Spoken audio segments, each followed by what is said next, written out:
Hello and welcome to episode 200 of Controller Club, the friendly face gaming space, a podcast where three friends from three continents share in one love, and that is video games. On today's show, we have been to Japan, we've come back, and we have stories to tell. But before all that, let's introduce this gaggle of hosts we have on the show here today. First, my name is Kleinfeld. Alongside me today are two of my best friends in the whole wide gaming world. Coming to us from across the pond, first, it is the digital art and daredevil himself, Tom the Glue Drew. Tom, welcome to episode 200. How's it feel? It feels amazing. It feels like a new era. It feels like this episode feels like it's been building up to this very moment since the inception of the podcast. Some way, somehow. I'm feeling a little melancholy. Like, it's like sad that we're kind of at the end of this chapter of our lives in a way, but it'd be nice to like reflect on this amazing experience that we all shared together. So yeah, I'm excited to talk about all that stuff. Now, starting next week, a major patch will be coming through in Controller Club 2.0 will officially release. It will look and sound exactly the same as it did before. It'll just have a bigger number at the end of it. Next up, it is journalist extraordinaire, the Australian abroad, Canadian in training, Lauren Rouse. Lauren, how are you? Happy episode 200. Happy episode 200, guys. We made it. I'm very excited. And I'm excited that we were like trying to come up with ideas for what we were going to do for episode 200, like probably since episode 100. And it just happens to have turned out that we have this very exciting adventure to talk about. So it's going to be good. Yes, and we are not alone here today, as we did last time with our travel story episode when we went over to the UK a couple of years ago. We've brought on some very special guests. First, it is our travel companion number one, the newest addition to the Controller Club family, making her Controller Club debut, Verity Head. Verity, how are you? Welcome to the show. I'm so good. Thank you so much for allowing me this great honor of joining the podcast. Been a long time watcher, listener, and now finally a participant. And last but certainly not least, the apple of my eye, the love of my life, Yoshi's Island superfan number one, my wonderful spouse, Gabby. Gabby, welcome back to Controller Club. It's been a while. Hi. Thank you for having me again. I've been a long time in the other roomer and one time voicer. So thank you for having me back. I'm excited to chat. Yes, and we do have plenty to chat about. But before we do all of that, Verity, because it is your first time on the show, we gotta ring you in style as we usually do. So our icebreaker is, for every new guest, we ask, what is a game to get to know you? This is just an example of a game, your favorite game, something that was meaningful to you, for our audience to latch on to and be like, okay, that is a Verity Head video game. When I thought of this question, the only thing that came to mind was, of course, specifically the Nintendo DS Animal Crossing, played on not the Nintendo DS Lite, the first one, the big bulky one. Shared it with my sister, who was 6 years older than me at the time, so she had a lot more power over me, and we shared the one game cartridge. We had our own little village together. And yeah, I was terrified of Mr. Was it Zaretti? Rossetti. Terrified because I always used to close it without saving, like the naughty 6-year-old I was. And yeah, that is my game. And yeah, considering that my second favorite game is probably Stardew Valley, it shows, you know? It built the foundation for which you've now had a story gaming career upon. But let's do the podcast, guys. Let's do episode 200. Before we get to the Japan trip, the wonderful travel tales, I just want to take us back, okay? It is episode 200. It has been 200 episodes of this podcast. I did the math over the last couple of days. We've podcasted on this show for just over 266 hours, Lauren, Tom, and I. That is, as you said before we went on air, Lauren, just over 11 days.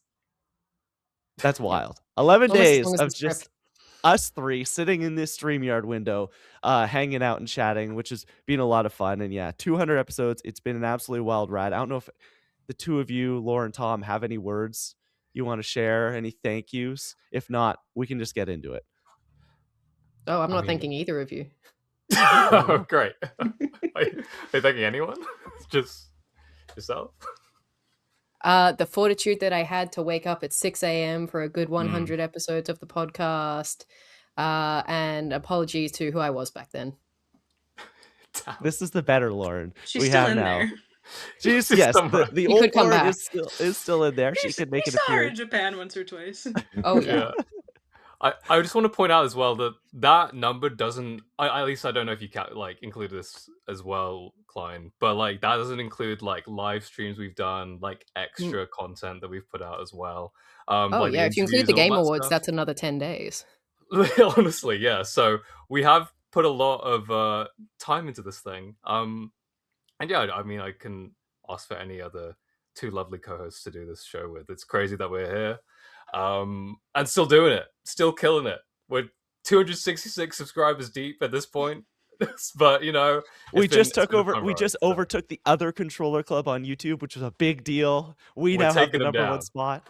Exactly. So next up is Mr. Beast, who I'm sure is Jimmy's quaking. He's quaking in his boots. So all I gotta say is watch out, Jimmy. We're coming for you. Okay, You let's better do what we've been watch out. what we've been planning to do this whole time. Episode 200. We went to Japan. I think we're gonna start with Tom simply because Tom, this all kind of came from you. This was your idea. Just basically walk us through? What did we just do? What did we just embark on over the last 2 weeks, and now we're back? Yeah, so this was kind of a crazy journey because I mean, like, well, Japan's been like number one trip for me. Like, basically my whole entire life, I've always wanted to go to Japan. For some background, I think Verity and I planned to go to Japan at one point before, but then COVID happened, so that just didn't. It wasn't possible. So it was like a long kind of wait, and like when was the right time to go? And it turned out this year was like everything lined up. And we were like, you know, it'll be fun to go, but why don't we invite some other fellow, you know, nerdy compatriots, I guess. Sorry if that's a bit of a roast. Yeah, we kind of banded together on this journey and yeah, went to Japan. We hit a lot of, I guess, kind of the main cities that people typically go to, Tokyo, Kyoto, and Osaka. And then Verity and I stayed a bit longer, went to Okinawa as well, so we had a bit of time there too. But yeah, it was a packed itinerary. I'm not gonna lie. I mean, I was talking to some friends about like coming back afterwards, and like they're like, "You guys did so much," and we really did. I don't know how we packed so much into this thing, but I feel like my feet still hurt, but my heart is so full of the fact that we just saw so many things and did so many things and did it with all you guys. Like, and it was just so much fun. So yeah, it was a pretty cool trip, if I do say so myself. It was. I'll ask the two guests, Verity and Gab. What was it like? Gabby, you've seen it a couple of times. Verity, you very briefly saw it a couple of years ago, and now you've seen 2 weeks of it. What was it like seeing the three controller club hosts all in the same space for once and not doing this whole digital thing? I mean, for me, considering it was more of I got to briefly meet you guys like a few years ago at a very weird karaoke session in London. So this was like my proper first time actually spending some time, which is brave for a 2-week trip. But hey, Very brave. I had It could have trust. gone very poorly. It didn't. I only went a little poorly, so. Yeah, exactly. And honestly, it was just so funny seeing. It was specifically when we were on the subways, and there was just like it would just be like us talking about like what we've just done, and just watching the three of you, like all of your brain cells just connecting and like just going off like, oh, but did you see this? Oh my god, and this and this and this, and it was just like. You know that scene in 22 Jump Street or 21 Jump Street when he's like on the board and is like writing all the things? It was just like watching that like in real life. Gab, thoughts, feelings? Well, I feel like we've all spent time together before. Like Tom, you were in our house this summer. You too, Yeah. Lauren. You were both on our couch. So like the four of us have spent a decent amount of time together. But I don't know. I feel like it was just a really fun time to connect. I've never stimmed so much in my life. I came back and it just is not quite the same. And we promised that we wouldn't do that on this podcast because it won't make sense or be funny to anyone except for probably Tom and I, and you guys would hate it also. So It's true. It's very true. what's the next trip? What are we going? Like, you guys want to go to Italy next year? Like, Yeah, it was I'm definitely stressed. it's definitely a little chaotic. We learned a lot of Dua Lipa lyrics. Thanks, Tom. And that was kind of it. I think we could get into the trip itself. We, as Tom, you kind of mentioned, the big group of us did the three kind of major Japanese cities that people tend to do the first time they go: Tokyo, Kyoto, Osaka. We were in Tokyo for just about a week, and then Kyoto for like 4 days, and Osaka for 3 days. I think we can start where the trip started in Tokyo. Talk about that. Then we can go to Osaka or Kyoto, then over to Osaka. Where do we want to start with Tokyo? Highlights, thoughts, feelings, lowlights, things you ate, things you loved, things you didn't. Lauren? I need to set something up, which is that I had one incredibly magical day in Tokyo, and then I was cursed. Yeah. Everybody who knows me outside of this and is listening to this episode right now is about to roll their eyes because I got sick immediately. And I get sick on every trip I go to, basically. When I went to London to see you, Tom, I was sick. When I had COVID when I was in Europe, I got sick at many Comic Cons. It just seems to happen to me. My body's like, we're not in our preconceived area. Let's get infected. So anyway, I pulled a bad fortune, which is what I'm blaming it on. I pulled a bad fortune at Sensoji Temple, and ever since then, I was just riddled with illness, which you all had to put up with. So thanks for that. But it was a test of survival for me this trip. I was just taking things in and trying to endure, basically. Was everybody slowly infected throughout the trip? Like, because Gabby, I know, got it right near the end. I am recovering from it right now. It hit me basically as we landed. Tom, Verity, did you guys get any of the Tokyo plague? I was fine I actually. Like I I think definitely did. I think Tom was the only survivor. Like I had like yeah. I had I mean I was already sick before like I went and it was just like a long boring spiel, but like I was fine and then Lauren got sick and I think my body was like, "Oh, we should be sick too." Solidarity. Yeah.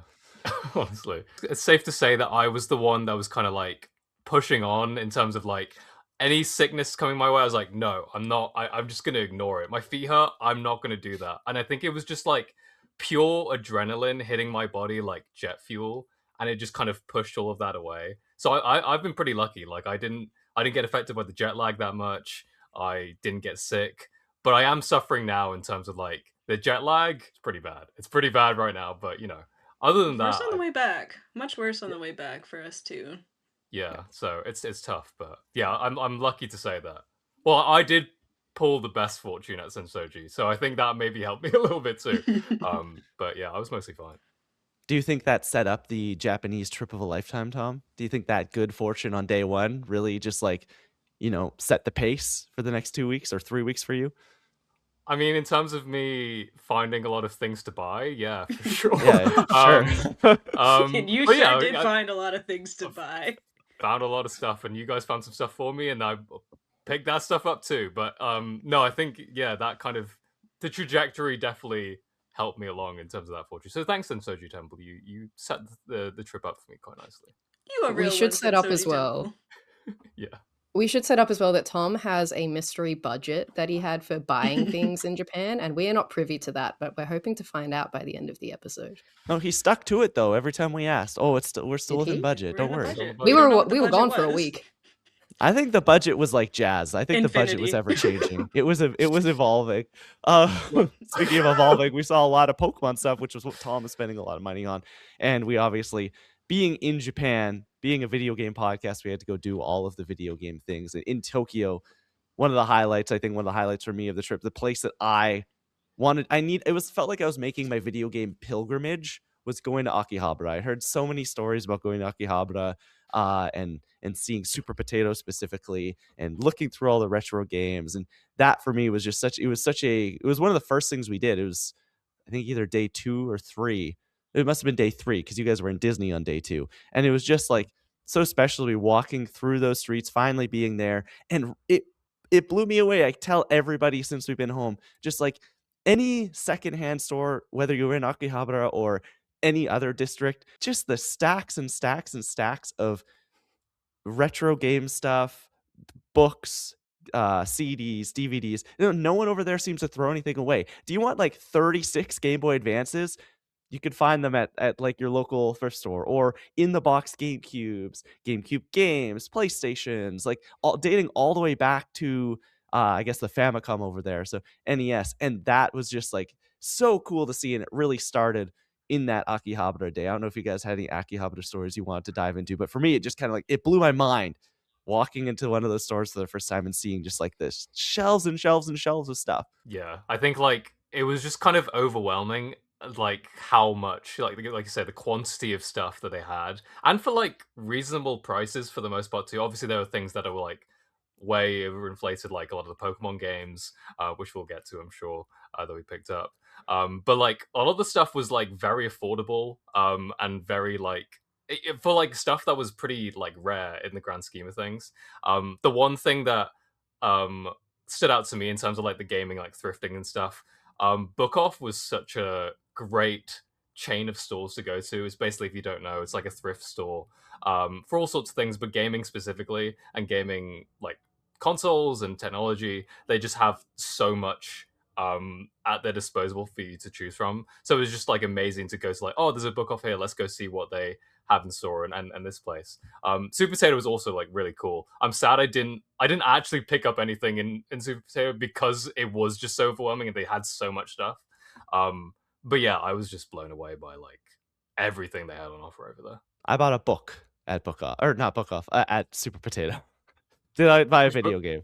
I Which bought book? like this, like it's a catalog of every GameCube game released. Oh, okay. Yeah. I mean, that's pretty It's cool. all in That's pretty cool. Japanese, so I'm gonna have to like either really brush up on my hiragana or Google Translate my way through this book, but it's cool. You guys played a couple like arcade Street games Fighter, there. right? Oh yeah. Yeah, that's Street Fighter and Marvel vs. Capcom in arcade booths like at the top of the store too. So that was cool as well. So like you that probably just had had to that pay for fun. that. So technically, you did buy something. You bought an Mhm. experience, and it was That's beautiful. true. A I beautiful bought memory. a That's zero sugar lemonade up there as well. there you We go. were really excited That's about that, actually. It was very exciting. It's gonna stay with you forever. For Akihabara, I feel like, I mean, we managed to fit so much into our schedule, and I'm happy that we did. But I think if we wanted, like, if I ever like went back, Akihabara is one of those places where it's such a small like district of Tokyo, but you could spend an entire day there. I feel like for sure, and it wouldn't even be hard to like fill the time in it. Because all I can think of is that crazy ass building with how many floors? What was it like? 11? 8 maybe. Radio Kaiken. Yeah, Yeah. it's Yeah, like Yeah. 13 floors or something. You guys spent like And I 2 or 3 hours in there. That's Oh my insane. God. Yeah. It so was cool. crazy because I was like, I think at that point I was like really tired, and I said, so I'm gonna go back to the hotel. I'll see you guys later. I went to a different store, went to get something to eat, went on a subway, got back to the hotel, and I checked my phone, and Tom was like, "Yeah, we're just finishing on the final floor now." And I was like, "You were still in there? That was crazy." It was just this like labyrinth of these glass boxes that you could, I guess, rent out and sell your wares within these little glass boxes. And it was just floor after floor after floor after floor. There was a floor of, hey, here's the model making supplies floor. Oh, here's the manga floor. Here's the anime figures floor. It was just insane. I think I Gabby think and there I, was 3 or 4 or 5 floors of just the anime of the glass figures. boxes. Yeah. Gabby and I got, I think, to like 6, and we're like, okay, I think we've seen enough, and left Lauren and Tom there. But you guys just, you squeezed every ounce of juice out of that orange that you could. And did you even buy anything? Like, I'm trying to remember if you guys came out with anything. Oh yeah. Yeah, I bought a screen protector for my Nintendo Switch. Oh, stick. I'm So, you glad you know, went all the way to Japan for that. a real gem. A real gem. Like the thing was like Verity's saying, you can really just spend so much time because there are so many like hidden gems and like deals that you can find in these kind of stores. So if you really want to like find those, spending that time trying to see what you can find, like it does pay off. I bought like a couple figures there. There were also Pokemon cards at the top of the store. I'm not gonna lie, like so that was also an incentive to keep going. But yeah, just like any store you go to, um, like you find these like deals and you find these like things that you never even thought you wanted, and then you come back and it's like, why did I buy this? I don't know, it makes me happy, I guess, so that's fine. But yeah, it's a shame we don't have something like this, or like that kind of, I guess, culture in the West. Like, it just seems like it's just such a cool novelty, and it's a shame that like you have to go all the way to Japan just to experience that. Yeah, like a lot of the stores in Akihabara in particular, but then I think it was a recurring theme.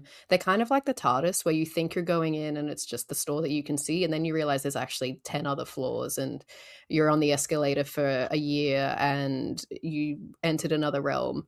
And I think probably for all of us, but in particular, like the entire theme of shopping is just reconnecting with your inner child. And Japan just still has so many things that have been discontinued in the West or aren't available anymore. And so you go there and you're suddenly like, here's this thing that I haven't seen since I was a child, and now I want to buy it. And that's kind of the magic. Speaking of, Lauren, you reconnected with your inner child and had a pretty big pickup that you packed into your suitcase. Do we want, Are we like, doing this now? I guess, well, while we're here, let's all do a quick show and tell. Okay, what is like the one pickup that was you reconnecting with your inner child while we were in Japan? I think, Lauren, you have to go first. Okay. Because I will have just no point out idea. before we get to this that I didn't Mhm. buy this in Akihabara, because No. another great shopping Yeah. district, which we will skip forward to Osaka, was Denden Village or Denden Street, which I think was where I ended up spending the bulk of my money. We found lots of amazing game stores. We figured out that video games are just significantly cheaper in Japan. Not only do they undercut the price like normally, but they just don't have tax, or we could get it tax free. So yeah, I know Tom and I both went hard on buying video games that maybe we didn't think we needed, and then we saw them and like suddenly. But that was the last day of the trip, wasn't it? Like the very yeah, last all the day. money had For to you be guys, spent. yeah. Yep. You're like, I still have a few yen. Yeah, might as well. Yeah. But okay, I haven't taken it out of the box yet because I just don't know what I'm doing. I don't My know how you main got this box purchase- home. I genuinely It have no happened. idea. It worked. happened. I, as a kid, was very into this anime TV show called Zoids. No one else I knew what this was. I had no friends in this fandom, but I had all the figurines. And I got rid of them. Or I was texting my mum while I was there. I was like, do I still have any of these? Because they're still selling Zoids in Japan, and I'm going to buy one. So I got one. Here it is, the size of the screen. It's so big. It's so big. If anyone's not watching the video, you probably heard her grunt as she picked that up. That box. That's how big and heavy it is. It's massive. Gabby, if Yeah. people aren't watching the video, where could they go find that? On YouTube. Yeah, okay, there we go. Thanks. There you go. I was hoping What do for you- some free YouTube what do you- promotion. Good plug. YouTube. Anyway, back to Lauren. Yeah. Yeah, so they are these like robot animal models that would go into battles, and they were really cool, and I thought it was the best thing as a 10-year-old. And I guess I got rid of them because you sort of grow up, but then I saw that they were selling them and I was like, I think I need it. I think I need to have it. And so I just closed my eyes and picked the biggest one and was like, I'm going to figure it out later. And then at midnight that night, I figured out how to fit it in my Figured it suitcase. out. Yeah, The just funny figured thing- out she Wow, but left you did half it. of her wardrobe in this home in Osaka, and I got it all in one bag. You all saw it. that's The crazy. You funny didn't even thing have a is- carry-on. Like, you had your backpack. I don't know where your duffel bag went that you were carrying at one point, but It's in the bag as well. It all fit. I'm really impressed. Packing Oh, Lauren's cubes. a really good packer. She's one for the Yeah. packing cubes.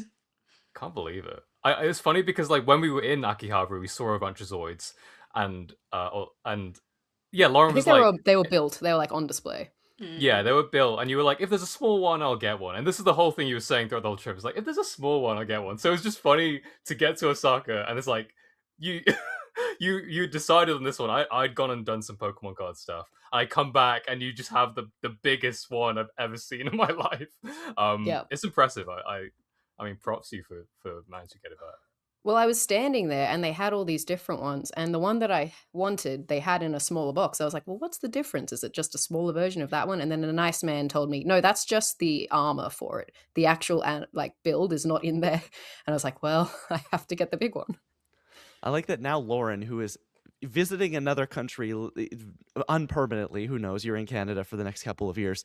Now you have to cart around this giant wolf robot for the Now next she however many gets moves. to cart around the giant You're wolf right. robot. It's my son. That's her son. Okay, well, you're bringing it back to Australia. I have 12 children now. After Tom? this trip. Do you wanna? What was your pickup of the trip? Yeah, I don't have a pickup necessarily. I'll just shout out a lot of the gaming stuff that I got. What the first one is this Metroid amiibo. I guess this is reconnecting to my childhood. I used to collect amiibos a lot, and this is one that I thought was really cool. You were a child when Amiibo started coming out? Yeah, to me, Amiibo Well, was like a new thing. I was like a teenager. I was like, I was a young hotshot. I thought you were a teenager. What? Oh. Well, anyway, moving on to my other things that I got. I also picked up a bunch of games. I got Tomodachi Life because it was, like Lauren said, games are so much cheaper over there, and you get the tax free if you go to the right store. So, I also got The World Ends with You on Switch as well. Zelda, I think it's Age of Imprisonment on Switch too. So that was pretty cool. I guess this reconnects with my childhood. I didn't get the original game. I almost picked it up. There's so many of them. There's so Rescue Team, Pokemon Mystery Dungeon Rescue Team DX, the remake of Blue Rescue Team, which is one of my favorite games of all time. Metal Gear Solid Delta, Snake Eater, PS5. Silent Hill 2, PS5. And then I also picked up another cool spot that you can get some really cool gaming items is Tower Records. Already really any records kind of store in Japan. But they have like gaming soundtracks as a CD and vinyl. So I just had to like pick up a couple of these. So I have this Zelda Symphony CD, which is really cool. The Final Fantasy VII Rebirth soundtrack as well, and this Undertale like piano arrangement. I don't own a CD player. I don't was know thinking why. about that. I was gonna ask, like, do you have any type of like sound setup, or is it just for funsies? Tom Just does this provides- thing where he puts his hand on the CD case and imagines what the music sounds Because like. Exactly. Yeah. I bet that That's sounds mutant good. power. It's just as good. So yeah, one day maybe I'll get a CD player because I do have a couple CDs now. But yeah, that's not even like that. The games and those CDs are just like a small portion of the He whole. hasn't which even is kind of scratched the scary. surface. You Yeah, gotta it's- put that photo you had up on your Instagram story on Twitter or something. People need this needs to be something that lives forever and does not Can we put disappear. it on the after 24 controller hours. club somewhere? You could if you want. I mean, it's on Blue Sky, so if you want to see it, check out my Blue Sky, I guess. But yeah, it's quite a mighty haul for sure. Verity, did you have a pickup of the trip? I don't think I had like a singular pickup. I went on this trip trying to be sensible, and I said like, except for some things, there had to be like a practical purpose for the things that I got. Which I was looking at my haul, and I actually managed to do. Like most of my stuff was practical. When Tom and I were in Okinawa, actually, I was trying to reconnect with my childhood and failed and realized that I'm just old. And that was just trying to find Mew Mew Power, which was an anime that I watched growing up, which was this really cute, like, magical girls one. And yeah, just slowly realizing that, oh no, they don't have that anywhere because it's super old. And they had no Sailor Moon either, which was crazy, but that's by the by. But some of the really cool things that I thought were just really unique was from the Nintendo Museum. And I got this like deck of cards because I love playing card games, like drinking games and things like that. And it was this like special Mario one. Peach is the Queen Obs, Luigi's the Joker, and what's the little raccoon? It's like Mario and a raccoon thing. Oh, the Oh, Tanuki that's Mario? amazing. Tanuki Mario. Yeah, he's the king for some reason. But I really love that. I thought it was really unique. And then I also picked up the similar version, but like the traditional Japanese card game. Oh, I just thought I the got that too. artwork, yeah, got the that too. artwork was just so cool. Yeah, it's like Hanafuda cards. Yeah, but I guess that is gaming, but one piece of gaming stuff that connects me is again, please bear in mind, I was practical. I got myself a cute little apron, but it's Animal Crossing. oh, Oh, cute. Yeah, So those are really cool kawaii. designs. I thought it was like so cute, and I was like, oh, I can justify buying this. I bake. Brilliant. I have to bake my own food. just like in Animal Crossing. Exactly. There you go. So that was me. Gabby, do you want to show and tell? I only brought one thing for show and tell. I was hoping, Tom, that you had your Charlie CD, or did you get the album Yeah, the vinyl. Yeah, Yeah. it's in the other room. Okay, yeah, I don't have it with me either, but on like the Oh. first day before like we got there when it was just Tom and Verity, Tom sent a photo or he posted on his story, I think, of the Charlie XCX Brat album, but in Japanese, so it doesn't say Brat in English, and I was like, that's so cool. And so at one point during the trip, Tom was going back to a Tower Records, and I was like, can you grab me that? Like, may I please have that? So I thought that was pretty cool, but since this is a gaming podcast, I got, as Klein said, I'm Yoshi's fan. Yoshi's Island super fan number one. So I got the Game Boy Advance Yoshi's Island. That's a game that I played on the Game Boy Advance without the backlit screen, so it had like the clamshell light that would like shine onto the screen, so you could play when it wasn't when it was you were in your bedroom at nighttime, it was dark. So yeah, that's my video game piece, and So cool. it's really cute and it's in really nice condition. It was from the book off when at one point Klein and I went into was it in Kyoto? Yeah, it was Kyoto. Yeah, like a suburb, so it was just like we were like the only white people we saw for a few hours. Like it was like deep in the suburbs, so like the prices there were a lot better because they weren't tourist prices. It was just like an actual thrift store. So that's where Klein got. I'll let him say what he got actually. But we also found some stuff and we sent it in the group chat. Like, does anyone want anything? And so I think we got stuff for Lauren and for Tom. Yeah.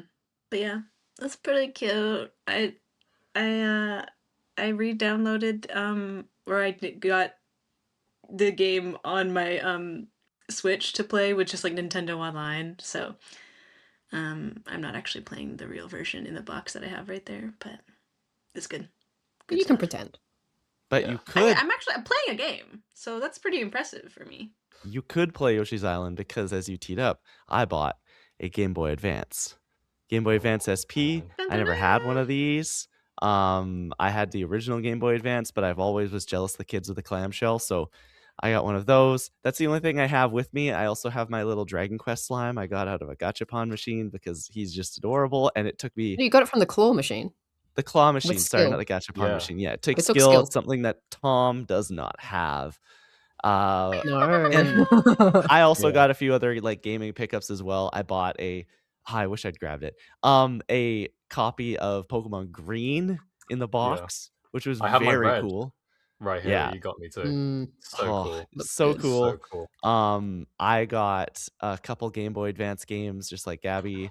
I had a Super Mario World, the remake they put out for GBA, as well as I got Super Mario Brothers 3 for the Famicom in box in amazing condition. We were actually on the subway after I picked that up, and I pulled it out of my bag, and this Japanese salaryman who I don't think spoke any English looked up at me and went, "Oh, Mario!" and like thumbs up, and I was like, "Yeah, I'm one with the people." But yeah, it was like there were so many cool pickups. Got a couple GameCube games as well, which I can't play because one, I don't have a GameCube, and two, I don't have a Japanese GameCube. That system is region locked, so there's no hope of me playing those. Those are just display pieces. But I got Wind Waker, I got Double Dash, just so many fun pickups. I think we can.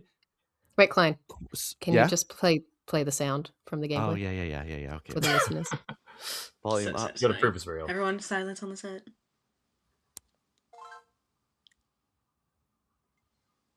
It didn't work. It Yeah, didn't we couldn't work. do that. It I don't know didn't why. It might have picked up on your end. I don't know. We'll I see. heard We'll like Yeah. see. the first part and then it did Yeah. the ting, and I was Like Let's a try peak. again. Let's try again. Let's try again. One more. One more.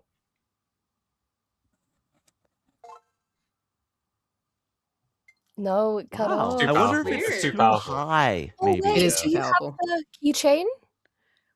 We got a little. Wait, does that keychain play the gotcha sound? We only got a but DS We one. got the DS one, so it just Oh. Yeah. I think before we wrap up our time in Tokyo, any highlights that we wanted, everyone can kind of touch on something here. I talked about Akihabara. Anything we want to go down because we did a lot in Tokyo. I'll shout out Lauren and Verity and I went to Disney Sea, which was kind of a crazy experience. It was cool to see like such a different kind of take on Disney. The one thing I'll shout out, because like the rides were kind of here and there, it was really more about the atmosphere of what they kind of built up in that park. But I'm gonna be honest, like the Frozen ride was pretty incredible. I this never happens to me, but like I honestly choked up like going on the Frozen ride, and then they play Let It Go, and Elsa's like going off in like an animatronic form. It was so cool to see that like come to life, and luckily we didn't have to queue for like 2 or 3 hours. We just went on the single riders queue and waited like 5 or 10 minutes. So that was pretty cool. I really enjoyed doing that. That's where the plague embraced Lauren. Well, I was okay that day. That was the day it began. And I thought that Yeah. I had just caught something screaming my head off. But alas, no. I've been to like, this was my 4th different Disneyland that I'd been to around, or Disney park from around the world. And this was definitely by far like the most unique. It was Disney Sea. It's not like the Magic Kingdom one, which they also have in Japan. But yeah, the set design is really what blew me away of this park. They had like a huge volcano set piece and like a casual, just giant like Titanic like freighter ship. Like they had the Tower of Terror set up and this sort of like harborside village. It was just like amazing to walk around, and it was kind of what we were doing because rides were few and far between at this Disneyland. There were a couple that were closed that day, unfortunately, but so we did a lot of walking in between different areas, but they were also distinct and amazing, and so I think for that alone it really stands out. Were you impressed, Verity? I mean, it was my first ever Disney experience, so I have no sort of prior comparisons to make with it. I think in my head overall, I think visually, aesthetically, and atmospherically, it was fantastic. I had a great time. It was definitely a feast for the eyes and like so many good photo ops. And I think most of the rides felt more story based. So I think it's definitely a park that's aimed for families of like young children who like, it's definitely not for thrill seekers. Like I love like a good roller coaster. There aren't really any roller coasters there. It's definitely just like experiences, which I wasn't expecting. Tom chickened out for me and Lauren though, and didn't go on the Tower Called of out. Terror with us, which I've done it was once. super I've done it fun. once. I'm never doing it again. I don't need And it to. was You beautiful. can hear about that on the when you London did. episode. Yeah. It was It was performance art. fine. It was fine. But the coolest ride we went on was the one we waited for. How long did we wait? Like 2.5 hours, 2 hours? Oh like, yeah, because just the over 2 lines at hours. this park were Raging- insane. Yeah, Raging Spirits. Yeah. Yeah, it was torture because we couldn't walk anywhere. You just had to stand still, and there was like no seating. So you're just all of It was our aging freezing. bodies were just It's there, so like, cold. please let Yeah. us I sit think- down. I think it would have helped if, in terms of the thrills, like Indiana Jones was closed that day. I think there were a couple other rides that were closed. I think 20,000 Leagues Under the Sea as well. Yeah. So I think if those were open, maybe we would have felt a bit differently about the rides. But yeah, it was a bit of a shame that like the best parts of the ride would happen like basically 10 seconds before the ride ended. Like it was such a short amount of thrills. It was like we just want a little bit more, you know. But you wouldn't go on Tower of Terror. No, I'm not doing that. I'm never doing that again. Come on. Be serious. I just remember Tom staring at the ground, just ah, and just guttural, letting it all out. Just good stuff, good times. Something. Any other Tokyo I still think about highlights? that sometimes. So do I.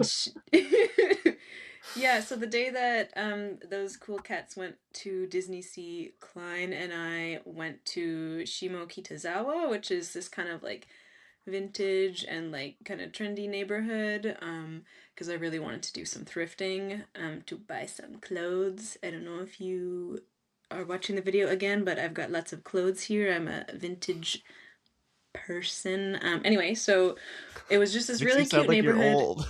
I'm really old and crockety and like clothes. And yeah, it was really cute because just like the streets were super narrow, and it was just like you would think that they were walking streets, but there were still cars coming down the street, and it was like sometimes kind of scary because they would just be like, "Meow," and you have to get out of the way. But lots of cute little shops and stuff. I was like hoping to find some like vintage Japanese stuff, like clothes or just like home goods, but that neighborhood was kind of like a lot of imported like American vintage, which is sort of just what we have here. So it was like cool to see that, like, okay, everyone likes this stuff. Like I see it back home, I see it here.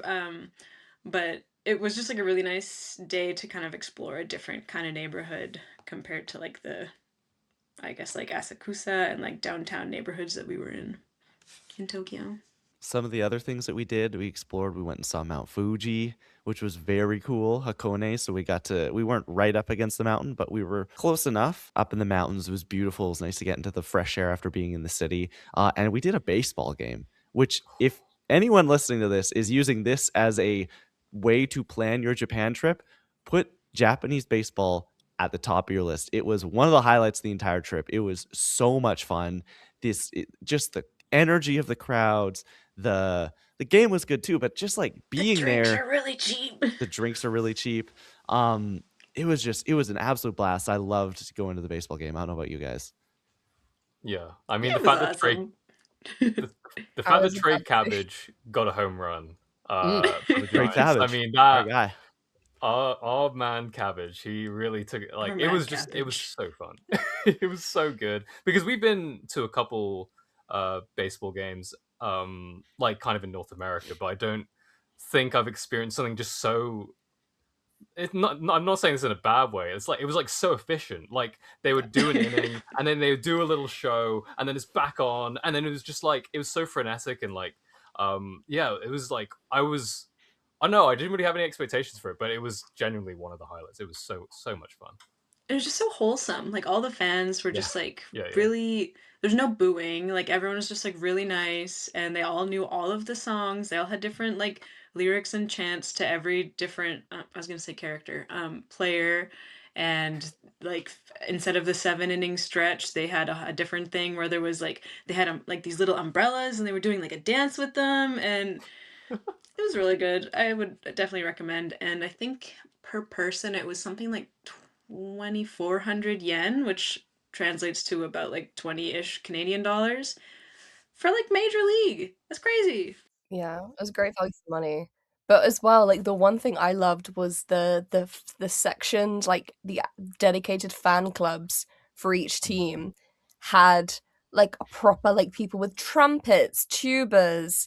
They had people like organizing. What do you call it? An the guy that does this. Like a Like conductor. conductors. The Conductors, Conductors, yeah. yeah, they had like Yeah. proper organizers, and they were so polite. The moment like your team like stopped batting, they would shut up and then let the other team do their like chants and stuff. And the music was catchy as hell. Me and Tom I would really liked the Tokyo. songs. They're really good. Yeah, Oh, it was so it was fun. really awesome. I think that was like for all of us one of the it kind of felt like over those first few days everything we did was like, "Oh my gosh, this is the best thing we've done. This is the best thing we've done." And the baseball game was one of the first things where the next thing after it didn't quite feel like it topped it. But we did like I did feel as the trip went on, we did have more and more fun, and it was a blast. But from Tokyo, we got on the bullet train. Of course, while we were in Tokyo, we also did a few other things. We went and saw a bunch of temples, went to the Ghibli Museum. That was really cool. We get on the bullet train and we head to Kyoto, which, if you don't know, Tokyo, big city, ultra modern, just like 40 million people crammed into a metropolitan area. Kyoto, older, surrounded by nature. I found way more, and I don't mean touristy in the way of like for tourists, but way more tourists there, like a higher concentration of tourists. Felt I was hearing a lot more English, French, people who weren't necessarily speaking Japanese. But I liked Australians. Kyoto. A lot of Australians, so many Yeah. Australians. I guess it's close. The all of Australia, I Um, think. all of Yeah. Australia was there. I think so. Wow, Yeah. Sounds interesting. about right. I Okay. heard you were coming. Yeah. They brought home to me. Kyoto, I think was highlighted by the Nintendo Museum. That is where Nintendo is headquartered. We hiked up a mountain one day and met a very nice man named Michi. Michi, Yeah. who pointed Michi. out the Nintendo offices to us. And yes, we were lucky enough to get a not an invite, but you have to sign up for a raffle to get in to even see the Nintendo Museum. It's just outside Tokyo. It's built in what was one of their original manufacturing plants, I guess. And it is just this super cool, unique place to be a Nintendo fan. And I absolutely loved it. They had kind of this first floor area where you could play all sorts of Nintendo games, including classic games, or they had these like demos set up where you can play like the original Mario Brothers on a massive NES controller or the Mario 64 on a giant N64 controller. Lauren and I did this like Wii Fit balance board thing on a balance board that fits two people.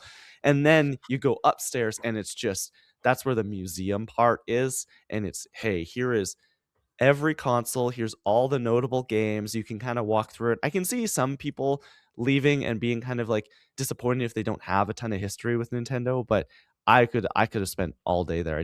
We did spend a good chunk of the day just combing through every single game that they had. I was so impressed. And then obviously the gift shop, which is where I think we all spent quite a bit of money. Had a lot of great stuff. Tom, your Wii U shirt is iconic. I love it so much. But Nintendo Museum, Lauren, what'd you think? Yeah, this was definitely like a huge standout of the trip, and I'm so glad that we got to do it. As Klein mentioned, we actually ended up spending like I think 5 or 6 hours there.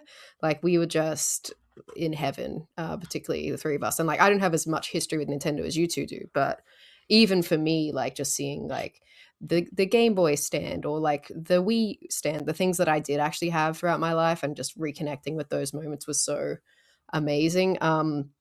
I really loved the interactive element as well. The fact that they just had fun with it, where it's like, here's a giant Wii controller, good luck. Like two people have to hold it. Like encouraging that teamwork and that sense of play was really cool. I think in like it's not really what you think of when you think of museum, but it felt so classic Nintendo in that way.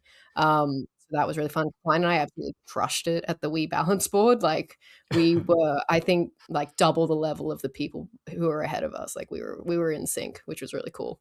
Um, but I think the highlight for me in the museum part was there was this section with like I think maybe like 6 or 7 screens next to each other, and they showed clips of games like franchise games throughout the years. So there was like Mario Kart, and you got to see like the first, or Super Mario maybe, and it was like the first game, and then the next evolution, and the one after that.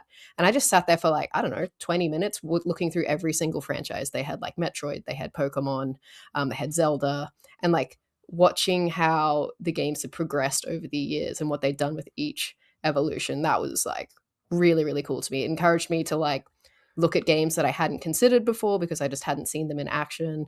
I ended up buying Pokemon Shield off the back of that. So that was probably the highlight for me in the museum part. Tom, what about you? As you are, I know, have like this long, deep history with Nintendo. I know Elsa made you cry, but did the Nintendo Museum make you tear up? I mean, it didn't make me tear up, but it definitely made me feel emotional. To be honest, like going into the museum, I'd heard like not great things about it. So I was kind of like tempering my expectations, like, okay, maybe this will, maybe this will be a bit of fun, but maybe it won't blow my mind. But honestly, like, it really did kind of, it blew me away. Like, I thought it was such a Nintendo way of doing a museum, like you guys have been talking about with the interactive stuff, and even just how they lay out a lot of the museum itself. Like they have the like dedicated sections for like franchises or characters. Like here is all the Mario appearances, and here's all the like Splatoon games or Pikmin games or whatever. But like the level of detail and care, I thought was so cool, and just in terms of like the breadth of stuff they had as well. Like dating back to their old cards that they used to do in like the late 1800s to like their weird toy era to now. It was fascinating. I mean, the thing that really kind of solidified it for me was kind of the sections where it was like prototypes and also like old concept art. Because Nintendo is very cagey with a lot of that stuff. They don't like to give that stuff away, and we couldn't take any pictures of it on that level, which is obviously a shame because like I want to I would look at that stuff like all day if I could.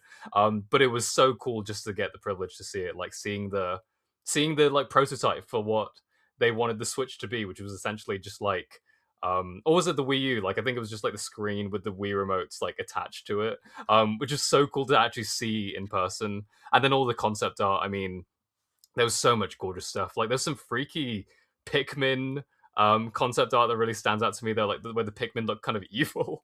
Some of the Zelda stuff I thought was like so cool to see the different designs for like Ganondorf and Zelda, like her hairstyles and different designs for Link and some of the like original sketches for the iconic like posters you see for like Ocarina of Time or Majora's Mask. It was just like I'm getting chills just talking about it. I could have spent like I could have spent like a week in there. Like it was so dense with like Nintendo history, and I think if you're a Nintendo fan, you have to go, or at least try to go to the same, because yeah, like you said, it's a lottery, so you got to be lucky. But if you have the opportunity to go, you absolutely have to go. It's amazing. 100%. I'm so happy that we ended up every one of the lottery system based attractions or like tourist spots we got in. We did the Ghibli Museum, which was really cool. We got the Nintendo Museum. And yeah, like as somebody who Nintendo does mean a lot to me, I felt the same way walking in when they like not just let us into the building, but they kind of do they they're building to an emotional response the way that you enter the actual museum part, where you're going up this escalator and all you hear in the background is just like the startup sounds from all the different Nintendo consoles. And I had the same reaction I had to walking into Disneyland for the first time, where I just like I did tear up because I'm like, this is every bit of my childhood right now is coming back and hitting me across the face. And it was really, really special. But Verity, what do you think of getting into that museum and taking a look around? I thought it was very different to what I thought it was going to be. I sort of did no research whatsoever. And I know it's a gaming, like obviously it's Nintendo, so obviously there's going to be some element of gaming in there, but I was very much expecting it to be kind of a bit stuffier. Just with how like strict they were, like with the raffles and no filming, I was like, oh, okay, we'll see. The interactive part was so much fun. Like the giant, like I can't emphasize because I think we might have taken some pictures, but the whimsiness of having this giant Wii controller. Like me and Tom were doing that like Wii Island, like flying of the plane, like to get points. And we did bad and it was my fault and I apologize. But it was so much fun and it kind of like brings back that sort of like childhood joy of like playing on the Wii. But because it's like giant, it's that sort of like ridiculous element to it. And there was this like really fun like baseball interactive. I don't even know how to describe it, but it was a lot of fun. It was like a proper like baseball. Like a pitching machine with like ping pong Yeah, like a balls pitching Yeah. almost. machine. And the one that we had, like if you hit certain parts, like the cactus from Mario, the piranha plant, sorry. The piranha plant would like come out, which was really cute. But I'm like a history nerd, so although I'm not as close to like Nintendo, like I love the historical element of it. On the the second floor that we were on, which unfortunately we couldn't take photos, but it was coming to terms with the fact that there were so many games out there that I had no idea were Nintendo. And like a lot of like board games and things like that I had no sort of connection in my head to Nintendo and finding out that it was them.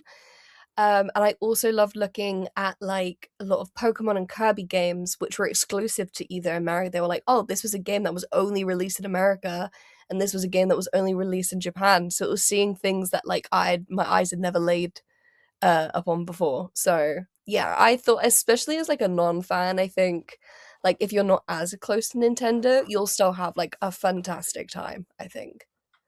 Gab, how'd you feel being my jump button on the big Mario NES controller?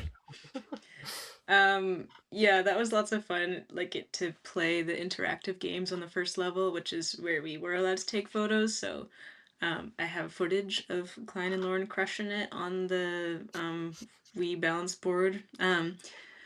And yeah, we also got to play the giant Wii mote flying game. And to play all those games, we were kind of like when we first got to the museum, we were given these like cards that had our like names on them, which were really special, and we got to use those to like tap in to enter. And it also, I think we got like 10 coins or something, and the different games like cost a different amount of coins. So you kind of got to like choose which games you wanted to play. And at one point, I think everyone was either out of coins or only had like one or two left, which they wouldn't have been able to play anything. But I still had a few coins somehow, and I was like, I really want to play the Wiimote game. And so I was like in the queue, and this guy comes up to me who's working. He was like, you need to have two people, and I was like, okay. But luckily, I was able to use my coins on my card to like tap in Klein so he could play with me. That was really cool. And then once we headed upstairs to see like the actual museum part, it was really cool because they kind of split it up by each console. So there'd be kind of a section with like a giant controller of what that console was up above. And then it had all the different games throughout that whole console, and it had different like rows for like Japan, the Americas, and I think Europe. So it would show the different covers of each game. So it was cool to just compare like how they marketed each game to each audience, and then it also showed like how well each console like sold in each of those regions. Yeah, it was just really neat. I just really liked it. They And it also has like downstairs in the downstairs area, they had like dozens of like original consoles set up that you could play. And Gabby and I were playing Mhm. Yoshi's Island. That was really fun to re-experience that. And I also played Star Fox down there because I was like, why not? I'm gonna give it a go. Thoughts on Star Fox coming later. Oh, Oh, okay. all Star right. Fox review happening on Controller Club in the next couple episodes. Yeah, the Nintendo Museum was great. It was a temple of sorts, but Kyoto was all about the temples for a lot of the time we were there. Outside of the Nintendo Museum, we went hiked up this mountain, saw the Torii Gates. Was there anything at the top? Just a sense of accomplishment. That Good view. And ice but that's cream. so and ice And cream. Michi. And Michi as well. And we met Don't forget Michi. about Yeah. And we made a Michi was Don't like friend. forget the fly that was like the size of a horse. it was Oh, a bee. yes. They were Really Oh, a cute. bee. Yeah. And Massive then we bee. saw there's so many beautiful temples you can go see in Kyoto, and we also saw monkeys, which is crazy. I've never been that uncomfortable before, I think, just like interacting with these You animals don't because act like we it. we show up to this monkey sanctuary and you think, okay, I'm from the West, I've been to a zoo before, whatever. There's gonna be monkeys there. But then you're kind of walking up this path and there's just no fence around you, and then the monkeys just start showing up and they're like, oh no, like there's no cage. The cage is outside. We are living with the animals. And there's signs saying, do not look the monkeys in the eyes. The monkeys will attack you. Do not eat around the monkeys. Do not bend Do not down to the crouch. monkeys. Do not get too do not crouch. Do not get too close. But then you're just like walking around and there's just monkeys like interacting with people, kind of like walking around the people. You could feed them, which Gabby did, in kind of like this like big like shark cage like apparatus A inside cage this for building. humans. It was, yeah, they put us in the cage. Uh Mhm. but yeah, other Kyoto highlights for me, the monkeys were great. It was a lot of fun. Yeah, just I'll shout out. Oh, you go, Tom. no, just jumping off of that. I think if you're thinking about going to Kyoto and you're like, oh, I'm not sure about the monkey like park, I think it is worth it if nothing else because there's an amazing view of Kyoto at the top. Incredible. Like that really was not expecting to see that. So that was like a lovely thing to kind of discover going up there. They absolutely did lie though, because they say at the bottom, it's a 20-minute walk up to the monkeys. Like, just 20 minutes, guys, and you'll be there. Big fat lie. That took like 45 minutes to get up there. Like, I don't know who's going up there And that it's fast. steep. Yeah. It's So scary. steep. It's scary. Like, I don't care how like fit you are, like in terms of physical condition, like you will need breaks. So yeah, if you're thinking of going, like it's so worth it. Like so worth it. Just but like it's so proper steep. footwear and like water. Yeah, just take care. But yeah, Yeah. gorgeous view. And we went there right after the we checked out the bamboo forest. And I think I would recommend like trying to find like a non-tourist hub version of the bamboo forest, because I'm sure there's lots of different like trailheads and just like somewhere else that you can go to, but like we went to the one that was recommended online, which is the one that everyone goes to because that's where you get recommended to go. So it was really busy. But we kind of went like off, not off trail, but just like a little one way that there weren't as many people, and then we were about to go up this one hill, but we were like, I don't know, it looks really steep, but there were people coming down, and we asked, like, what's up there? Like, is it worth going? And they were like, oh yeah, like there's this incredible view. They pull out their phones and show us like the view that was up there, and we're like, we're going. We have to go find that. So we made our way up there, and it was this really quiet, like viewpoint of like the valley with like a river at the bottom, and we could see all the like little river boats going by, and I feel like that was one of the most peaceful moments of the trip, was just us like we weren't planning to go there. It's just, I think, great when you can just have little moments that you weren't expecting and just sort of like going off script, I guess. And we got really pretty pictures, really pretty ones, good stuff. But yeah, good stuff. Yeah. There were very few moments on this trip where there weren't other people around. Like, there's Yeah. obviously already a lot of people who live in Japan, but then you add on all the tourist spots we're going to, and it's usually just like an influx of people. You have to try and get your photos in moments that maybe there's like only 10 people around instead of 20. And so that was a moment where like, wait, no one else is up here. This is crazy. It felt like a rare find. Mm-hmm. With Yeah, that said, it definitely. wasn't as busy as I imagined it being. If The that makes bamboo any forest? sense. No, just everywhere. I was kind of surprised. I thought it would be Mm, there were moments where it was definitely like, "Oh, I feel overwhelmed. There's a lot of people." But just all the stories I'd heard, I thought it was gonna be shoulder to shoulder with people everywhere we went. Even the tourist hubs that we did go to, they weren't as busy as I thought they would. Like, we could still move yeah. around somewhat freely. Yeah, I think we like if we'd stayed basically the weekend that's just gone is when like what they call like Golden Week, which is kind of like the public holiday for Japan. I think if we were there right now, then it would be the case of like, yeah, it is shoulder to shoulder. But similar to you, like, yeah, I thought it was like not as busy as I was kind of expecting it to be, which was good, like because we got to not like be cramped. Other than the times where we like had to get the train in the morning and it was like it was shoulder to shoulder on those occasions. But yeah. Yeah, that's when the subway doors would open and you would just lean into the mass. Just Find a way. step in and people made room for you. It was kind of Yeah. wild. Yeah. Other Kyoto highlights that you want to shout out. Lauren, I think you had something you wanted to say.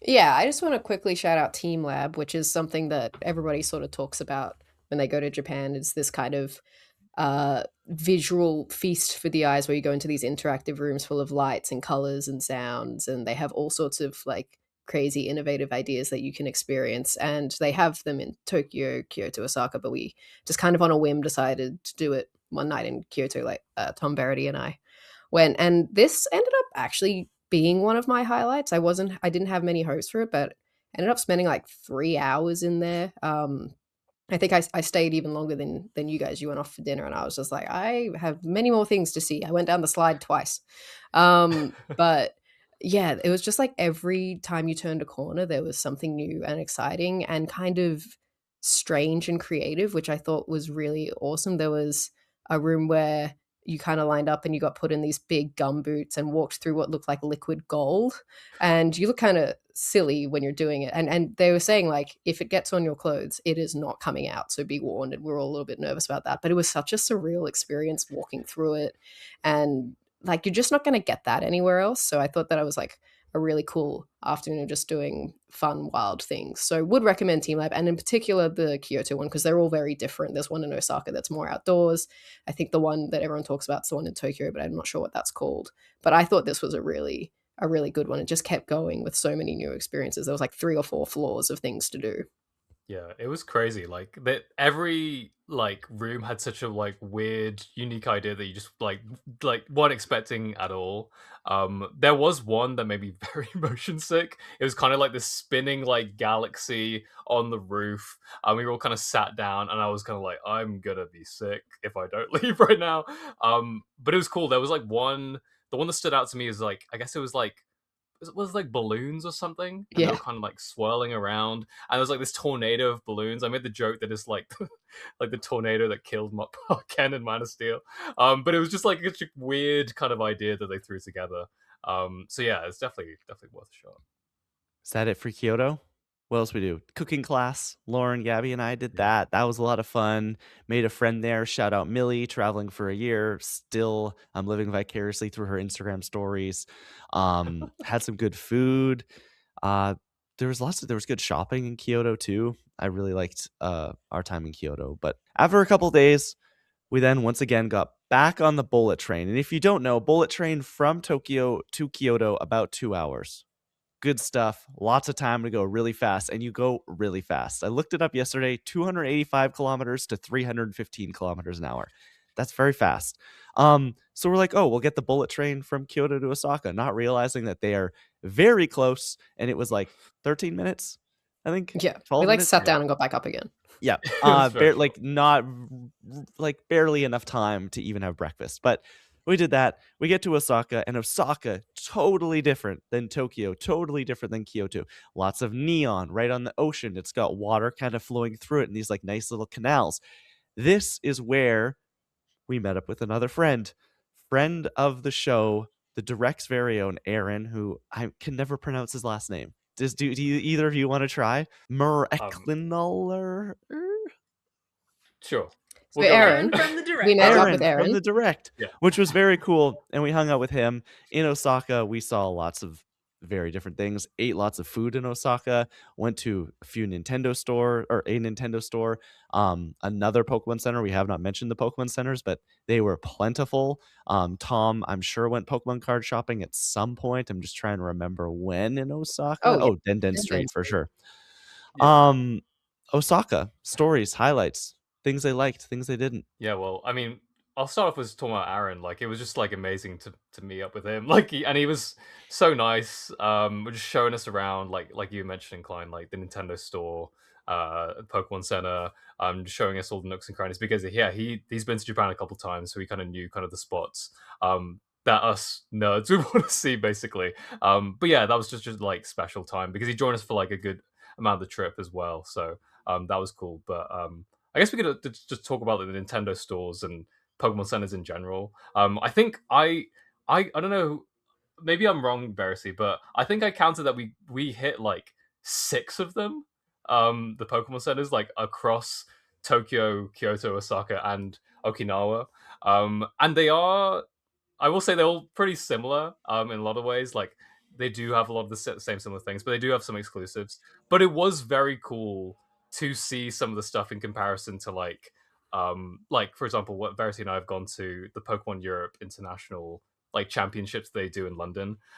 So the comparison to that, I think was kind of nice and day in terms of like the stuff they had on offer.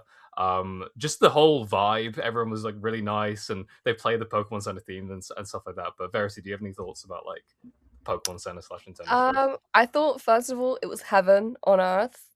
And we went, I think we probably did go to about 6, maybe 7. They Yeah. are not created equally, is what I will say. I think some Yeah. were definitely better than others.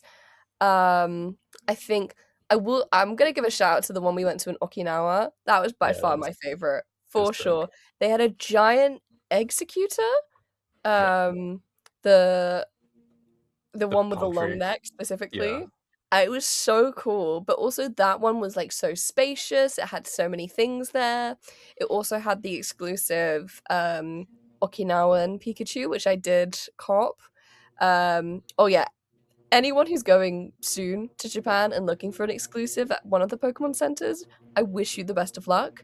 They are all sold out, like everywhere. Like all the cool ones, like the Cherry Blossom, Afro, the Ninja one in Tokyo. In Kyoto, especially, the one I really wanted was the Kimono Pikachu. Sold out, gone. Such a hot commodity.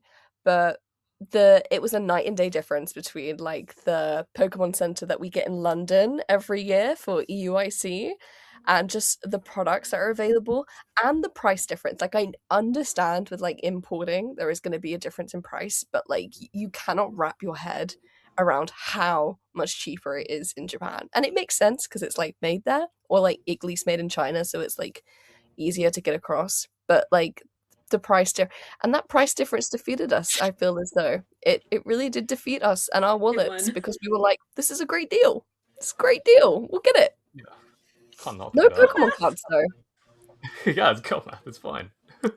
I think the thing I was most impressed by with the Pokemon Center specifically was I was actually, I'm going to be completely honest, a little disappointed by the centers themselves. I was expecting more merch. It just, every time we went into one, it was like, here's a bunch of like, you know, by the games and plushies of your favorite Pokemon. But I was expecting more like, oh, here's like branded clothing and like all that sort of thing. They had some like small housewares and that sort of stuff, but every one of them has its own unique like statuette or like thing to see it for. So like, oh, the Shibuya Sky one has a big Rayquaza coming through the roof, and of course the most famous one is uh is it Shinjuku with the Mewtwo, um, and Or that one was Shibuya. really cool. Yeah, I think the Shibuya one's the Mewtwo, and then it's Tokyo Skytree's the Tokyo Rayquaza. Skytree, yeah, and Yeah. that one has the Rayquaza. The Mewtwo, the legendary birds, I think were in Osaka. It was Yeah. just really cool to go and see these, like, not life size, but these massive, like, almost art installations of these big Pokemon. And as a Pokemon fan, seeing the Mewtwo in the tank was like really, really cool. I was just like, this is, I know that this is a statue, but like I'm standing beside a real Pokemon right now, and that's awesome. Yeah, I didn't have as much to say about the Pokemon centers. Like they were cool, but once you'd seen one, all the merch was pretty much the same. I did love the Nintendo store. We went to the one in Kyoto and in Osaka, but I think the majority of money was spent at the one in Osaka. And I thought that merch it complemented the Nintendo Museum one because the museum was very much about the generations of consoles, whereas this was all about the games and the franchises. And you could get your Mario merch or your Animal Crossing merch, and that definitely hit my wallet. Was just everything Animal Crossing. They had all the games like kind of set up that you could buy. They had the machines where you could get the pieces of console, and you got like a what were they called? Like a gacha machine, I suppose.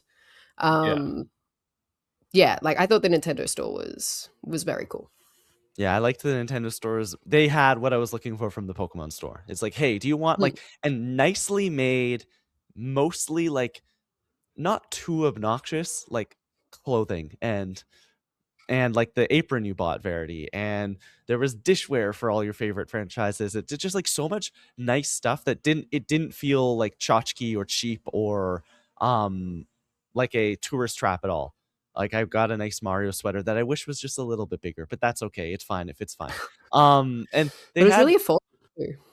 it was it was Yeah. very affordable, except for that one Zelda shirt that I was holding on to for a while and ended up putting down because it was like 70 or 7,000 yen. Like this is a lot to spend on a long sleeve shirt when I had a crew neck that I was also holding. It was half that price, but whatever. You're in Japan. Osaka specifically though. Is this we went to Nara, which is where the Yeah. famous town with the thousands of deer that I think Tom and I were terrified from the moment we got off the bus. Verity, Lauren, and Gab were a little more adventurous. I think you guys were humbled when you pulled the snacks out to feed these little deer, but Nara was pretty cool. I thought it was a fun trip. Yeah, the deer are not equal there. The ones that Gabby had the great insight to do some research beforehand, and decided it made sense to get the bus to the top so that you do the incline on the bus. And we got dropped off in this beautiful location with a few shrines and like dots of like deer floating about, and they were the most gorgeous, most lovely deer, like really gentle, really sweet. We had so many cute pictures and videos of them. We were like, oh my god, they're so cute. Completely different story when you got to the bottom. Yeah, they were mauling people. If you showed any sign of food, they were right up around you. Gab, did you actually get to give one of the deer a snack I eventually? think I just watched Verity and Lauren do it because I was like, I'm good. Yeah. But Yeah. it was really cool. I think Verity learned that if you are gonna give deer food, like they give you like you can buy these kind of like stacks of, I'll say, deer cookies.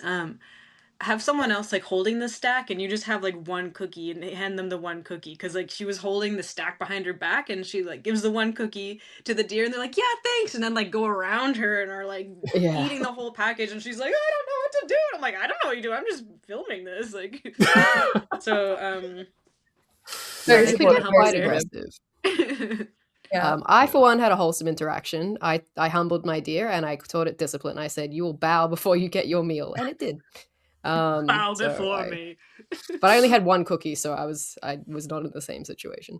We were in Osaka for a couple of days, and then we stayed in we were in hotels the other cities, but in Osaka we stayed in an Airbnb that was in like a Japanese house, which I think was really cool. Got to see kind of like how people living in these cities. But then Gabby, Lauren, and I hopped on the bullet train all the way back to Tokyo, hopped on a flight. It was the end of the trip. Verity, Tom, you guys got on a plane. You went to Okinawa. I'm going to leave the floor to you here. I don't know how deep you want to get into Okinawa. You were there for a week. Quick thoughts, Tom. Did the wallet take as much of a hit in Okinawa as it did in the other 3 cities? Were you spending Verity is nodding her head. Was the Pokemon card spending ramping up as we get closer towards the end of the trip? You see, the thing is, like, when you get into these more, like, it's not a rural area, but it's like not as many people. Like, Okinawa is not as populated as like Tokyo, for example. So the prices for Pokemon cards aren't as high there. So maybe it went a little crazy. I think, yeah, it was like you say, as the trip is winding down, I was like, I've got this yen to spend. I gotta spend it Yeah, somewhere. the So I guess budget. the budget's gotta go. I gotta Lauren put it into just paid me Pokemon for cards. her share of hotel in yen, so I can't just like deposit this back into the bank. I have to spend it. I would be losing money at that That's point. free So money. why not That's save girl money? I math. just spend it. Yeah, there was a lot of spending done there. In terms of just Pokemon card stores in general, I will shout out that I mean it was amazing, like being in these stores. Everyone was so nice. Like I tried to speak as much Japanese as I could to like just to get that practice in, I suppose. But the store clerks were really nice. The prices were obviously like great in comparison to like English Pokemon cards. But there was one incident, actually not in Okinawa, but on the first, I guess like it was the first or second day. We were in a suburb called Odaiba in Tokyo, and we were in this store called Bic Camera, it's like a technology store. But I noticed behind the store clerk or the cashier, there were some Pokemon cards. So I inquired. I was like, in Japanese, I asked like, "Oh, how much is that?" And he responds with the price. So I'm like, okay, that doesn't seem too expensive. So I ask if I can have one. And in English, he just says no. I was like, okay, why not? And he pulls out this nifty device, this like little translator, and he speaks Japanese into it. And Saw then a he few of those. shows me, yeah, they're really cool. I didn't know that was like a thing. But then he shows me the translation on it, and it just says, "This product is only available to buy by children," and that really humbled me. I'm not gonna lie, it really sent me into a bit of a spiral, and I just kind of awkwardly walked away. So, yeah, that was kind of my Pokemon card experience. Definitely the wallet took a hit, but I It's wouldn't all in have the it budget. any. It's all in the It's budget. all in the budget. budget. And the budget You know. was Look, I'm not gonna say. Flexible. I'm not gonna say It's how much it flexible, was. Lauren. You I'm know, not gonna say how much. Tom isn't like more or you. less The than budget what does I not gave you. exist. He's not like all of us where we've got all our money sitting in an account somewhere. He's got it in stocks, and every day the budget could be up here, it could be down there. He was riding a high. Fine. while we This were is a there. mystery I'm trying to stacks of solve for the Pokemon. listeners. My tagline was, "You got to spend money to save money," and that was my motto throughout the whole trip. You were But I will investing. say that the budget wasn't full figures, and maybe full figures was spent, and that's all I'm gonna say because I don't want to get into it. What currency? How you many? know- What's the number at the beginning of the 4 digits? I What? think it's better if people leave it up Does to it the start with a judges. 9? Oh, maybe. But we'll move on back to Okinawa. Verity, Yeah, did you ever? Tom did you ever- doesn't want to get robbed right now.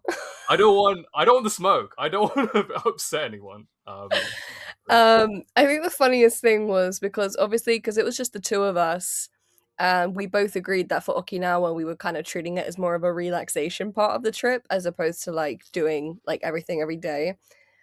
We were like, oh, should we like leave about 11 tomorrow? Oh, yeah. And then Tom just goes, I think I'm just gonna leave a little bit earlier. And I'm like, yeah, sure. Like, where are you going? He's like, I'm gonna go scout some Pokemon cards. And I said, oh, yeah, okay. So he ended up leaving like the hotel like a good like 2 hours before me. And then we'd like meet for like a late lunch. And like we'd sit at the table and I go, oh, did you spend any money? And he just looks at me like,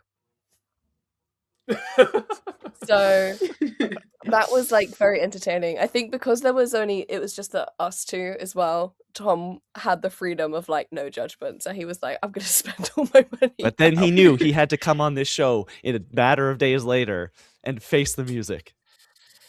Yeah, he. If you were he- to stack all of the cards you got, like how many inches tall would the stack be?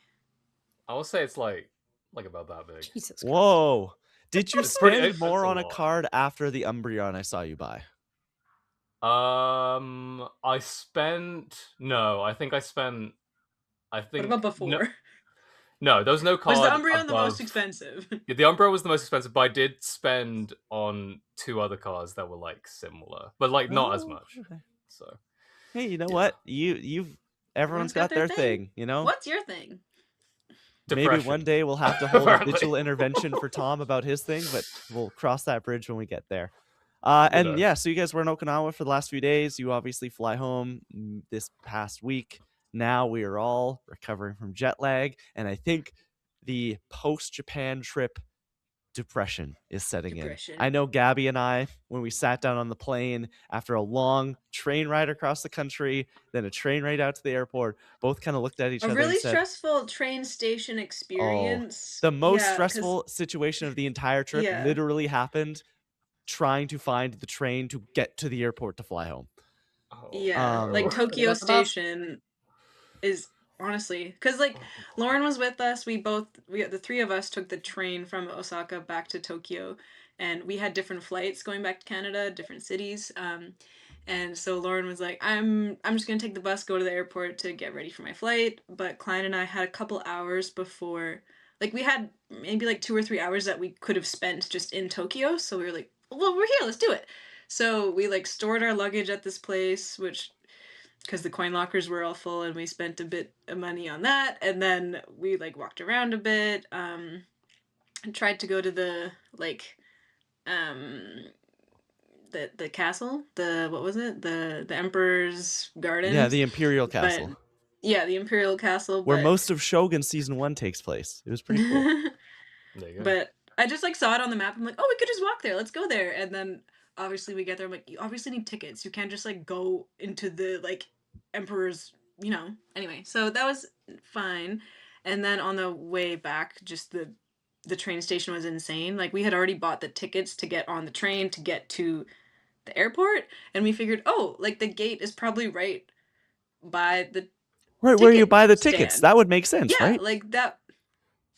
Why would that make sense? Why would we think that? This is like the biggest train station in the world with like a million different platforms, and like all of the signs are in Japanese, like everything is going a different way. There's like I couldn't find anyone to help us, and on Google Maps it's like, yeah, you go here, but everything's stacked on top of each other. Like how are you supposed to find that? And we're like lugging our suitcases, and we're like, where are we going? And at one point we're like, are we gonna miss the train to get to the airport and miss our flight to go back home? And like in the back of the mind it was like, oh man, that would suck. But it was really stressful. It was just like, because that would be a very expensive issue. But that was kind of scary, but we did find it. We made it with a few minutes to spare. I'm really grateful that Klein was there, because I don't you were like, that sign says we have to go there. I'm like, that's not what that says to me, but I'm trusting you on this. And he was right. So This was like 90% of navigating any Japanese transport, by the way. This was the experience. yeah. It's Yeah. just, it had that extra stress of like, we have to get onto this We have a flight. deadline. Yeah, there was a Yeah. deadline. And like with the luggage and everything. And for the other parts of the trip, there was you guys with us, and that means more brains. But between the 2 of us, it was like there's only 2 of us to figure this out. But Yeah. we're here. We made it. Transport We did it. was an experience. We did on it. this trip.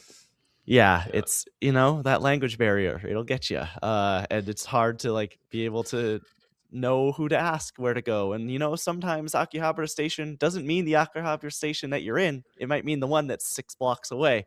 So yeah, it was a bit of an adventure. But yeah, we all sat down on a plane. We came home, and I think everybody is now thinking like, well, when's the next Japan trip gonna happen? Because How do we go back?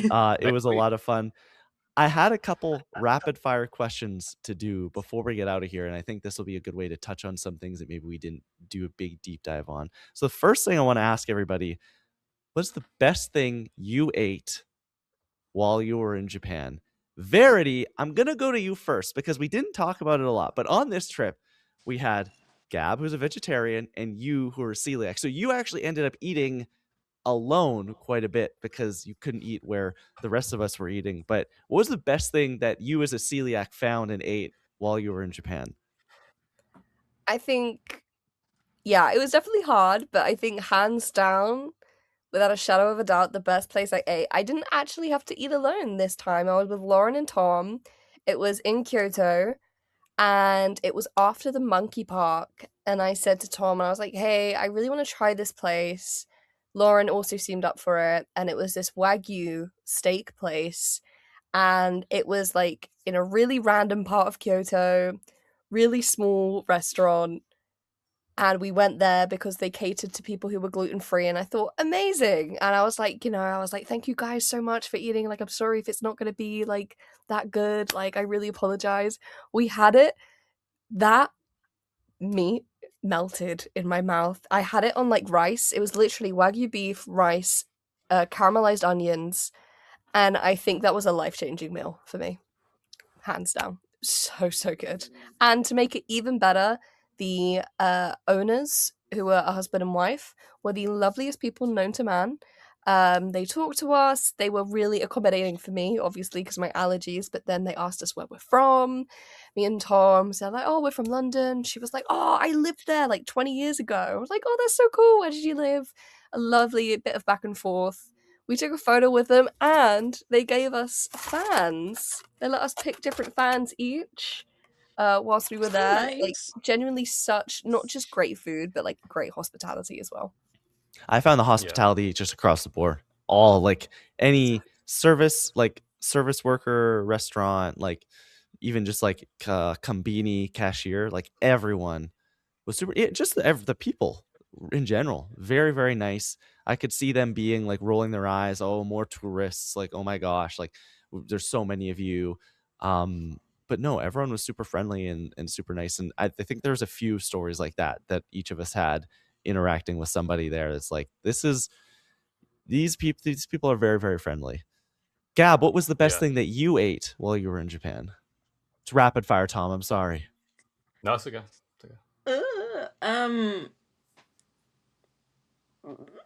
I don't like superlatives, but a really good thing that we ate without the pressure of if it was the best was I think maybe like the second day, I think when you guys were in Disney Sea, Klein and I found this little tempura place. It was just like a little hole in the wall, like we just sat at the bar and there was it just seemed like a lot of locals who were there, and just the tempura there is just so much tastier, just so much more delicious, and like different vegetables that like you would normally have, at least in Canada. So got to try some different stuff, and just like it's just tempura like on rice, and then they just put sauce on top of it, and I want I want to keep eating that. I want just someone to shovel it into my mouth for eternity, and it was just delish. Tom, what about you? And you can't say Fammy Chicky. I'm sorry. Why not? Because Klein's gonna say that. Okay, you could say Yeah. Fammy Chicky. Fammy Chicky No. between two 7-Eleven pancakes. Let me tell you what. It was that was a life-changing meal. I would have said the Wagyu place because that was honestly the steak I had there was amazing. And probably one of the best meals I've ever had in my life. But I'll shout out a different one. And it wasn't even really Japanese food, even though the chefs and the restaurant the people at the restaurant were all Japanese. In Okinawa, we went to this Mexican place. Because that was like a place that Verity could eat. And I had this like seafood quesadilla. It was like prawns in a quesadilla, and this like fish ceviche. Dude, like I would not have expected to say one of the best meals I had was like Mexican food in Japan, but it was genuinely like incredible. It tasted amazing. I was really fresh because obviously Okinawa is an island, so it's very close to the sea, so all the fish is really really tasty and fresh, and it was like I couldn't get enough of it. I was like thinking about that meal for like days afterwards. I'm still thinking about that meal. I'm still there. So yeah, I'll shout out that it was so good. Barachos, I think it is. So shout out Barachos if you're ever in Okinawa. It's a good place. We should get sponsored. Send us some merch. Yeah, we should. I know you're listening. Lauren, best thing Send you us ate some in fish. Japan? Yeah, mine was a Japanese dish, but it was in Kyoto on a very hot day after we'd been walking around heaps and we're on the way to our second temple of the day, I think. But it was an okonomiyaki place. So an okonomiyaki is like a cabbage and egg. Is it egg? Oh, cabbage, flour, and various There's egg. fillings. And we found this little hole in the wall place that you got to sit around the grill and actually cook your pancake, your okonomiyaki yourself. And they made us flip it, and we got to just like smell it as it was cooking in front of us. That is one of the best meals ever. I don't know if it was like a case of I was really hungry after a long day, but it was so good. And I've had okonomiyaki in the past, like my uncle has made it for me and stuff, and I'm like, it's been good, but it's never really gelled with me. And then this completely changed my mind. It's now one of my favorite meals. It was so good. And that was after we did the like Fushimi Gate, so after we had like hiked a mountain basically.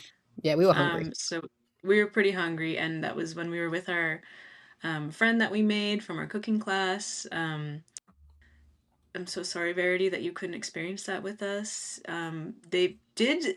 I remember her say, like the woman who like owned the place. I remember her like talking about like we use rice flour, so it's all safe. Like to another table about how it was like gluten free. But I think you had gone back just like to the hotel or to like experience something else at that point, so it wasn't just for I the think I food went to reasons that get, you weren't with us. You went to get a new yeah, I case, went I to get think. takoyaki, I think, because Oh there Mm. was yeah. like this one spot in Kyoto that does completely gluten-free takoyaki. Um, and like it was really, really, really good. But it was like a number 3 in the list. Wow. But yeah, I agree, Lauren. I've everyone who's been asking me since we got back, like, oh, like what was a great experience? I keep like bringing that up just because it was like interactive and like the owners were like super nice and friendly. It was this tiny place. We were like crammed in there. Like the table was like this wide for Yeah, like two people, it and felt super so authentic. Yeah.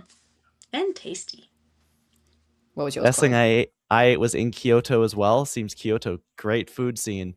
Was there was one night where you guys went to that oh no. I forgot why Gabby and I were separate, but we went and had katsu from like I really, really wanted to have like a traditional katsu set while we were there. Blue Gorilla Katsu. It was like very traditional pork katsu, unlimited cabbage. You ground your own sesame dressing. They kind of brought you like a bowl with a I forget what part is the mortar and what part Mortar is the and pestle. pestle. Um, and we're like, okay, grind these sesame seeds, put in your sauce, and dip your meat in it. It was so good. Like it, I will think about that meal for the rest of my life. Other rapid fire question. Last thing I want to ask here: your personal highlight. What is the highlight of the Japanese trip? I can start if you guys want to think. Nintendo Museum is cool, Ghibli Museum is cool, but we didn't talk about it enough. We haven't really talked about it at all. Both nights of karaoke, doing karaoke in Japan was so much fun. It was so much fun. It was just like after I don't know if it was part this is all probably playing into it, but part we're in Japan, the where karaoke comes from. We're in the traditional Japanese karaoke booth where you're in the room, you have the screens.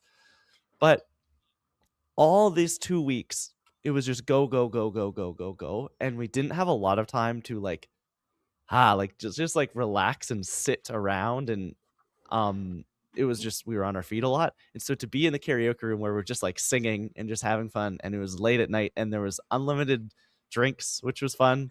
um Fun for Verity and Gab who are drinking booze, but the three of us were like iced tea, Coke Zero. Give me- Woo! Yeah. But yeah, I think the karaoke is like definitely a highlight for me. I made the unlimited drinks count for all of us. You guys, Yeah. yeah, you definitely guys As put you in the work, and we appreciate it. No, I was so surprised. There was no hangovers on this trip, or None. visible hangovers. No, like the only hangover of the trip was every morning my feet had a hangover from how many steps we took. But like the alcohol, like they do it right there. Apparently, I don't Yeah. know how. I had a But bad egg salad sandwich that gave me a hint, but we won't get into that. Lauren, highlight of the trip. Okay, well, this was a complete side quest that only I can speak to, but I will kill my I have to shout it out. I love The Devil Wears Prada. I have for 20 years. We just so happened to be in Tokyo the same day that they were doing the like red carpet event, and I was like, I'm gonna find this thing. I have to go. Like it's kismet that we're there at the same time.